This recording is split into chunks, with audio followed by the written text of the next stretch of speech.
Hello Capricorn, thank you for joining me for your weekly forecast for week commencing the 2nd of April. Late last week, Venus moved into a magical location for you, one which can help you to feel more attractive, can see you splashing out some money on some new clothes or a new haircut, and drawing more people into your orbit when it comes to your romantic or social dimensions. But this week also sees Mars and Saturn continue along with Pluto in your zodiac sign. Let's just strip this down a little bit. Now Mars, the planet of instant gratification and drive, is exalted in Capricorn. So he absolutely loves being with you because here he can show off his business skills, his executive qualities. Saturn, of course, is your ruler.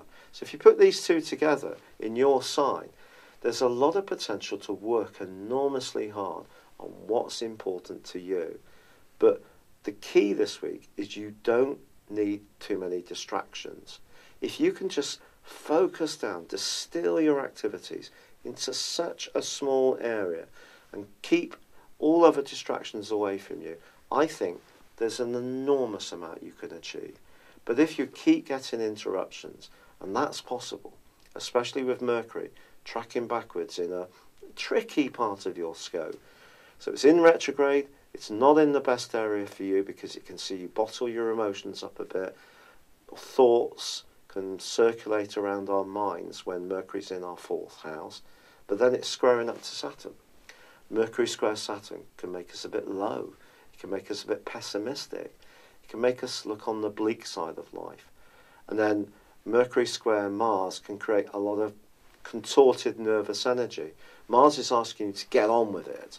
Saturn's asking you to slow down a bit and say, well, hold on, how can we channel these ideas in a really structured way that's going to be meaningful going forwards? So they kind of don't quite work together naturally well. They have to work at it. So Mars has to be a bit less impatient and Saturn has to be a bit more enterprising, and then things start to move forward. So with Mercury in the area which controls family, home, emotions, there could be some messages coming from your own mind or people immediately around you which could deflect you from what you really want to be getting on with. So it's just something to be conscious of.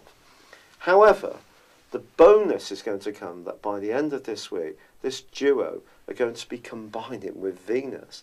And if there are really meaningful things you're doing, whether they're enterprising, whether they're creative, whether they're romantic, by the end of this week you can see some substantive progress which can absolutely delight you. It really can be that good. There's also a tremendous angle between the Sun and the North Node this week, the point of destiny in the sign of Leo. So if you are working on a property matter, something to do with an improvement, adding extra comfort to your environment, then that can be something that can also be a token for you to enjoy. Now, of course, you probably know that Jupiter went into a retrograde on the 10th of March.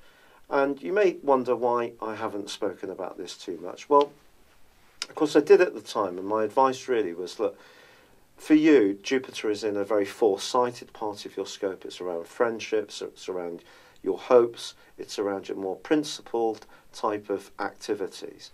And I'm just saying to you that when it comes to your philosophies and travel and things like this, yes, you may go through some changes in your thinking during that time, but these are changes that can still be very positive for you if it stops you from taking things so granted and learn much more about your deeper motivations.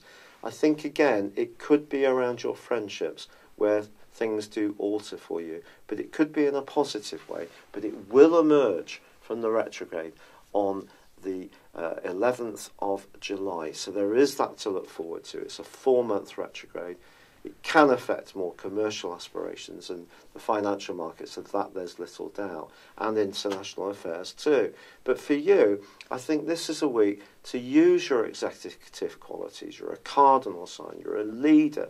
Believe in what you want to do, but do narrow your focus and keep all other distractions out where possible. And then by the end of this week, there is that tremendous payout for you. It's been a real pleasure being with you. I'd love it if you would like or comment on this video, or if you've yet to subscribe to my channel. But for now, good luck and goodbye.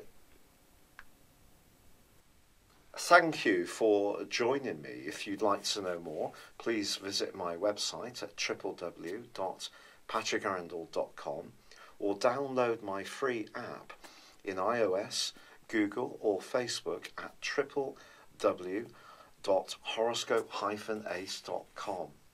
Thanks and goodbye.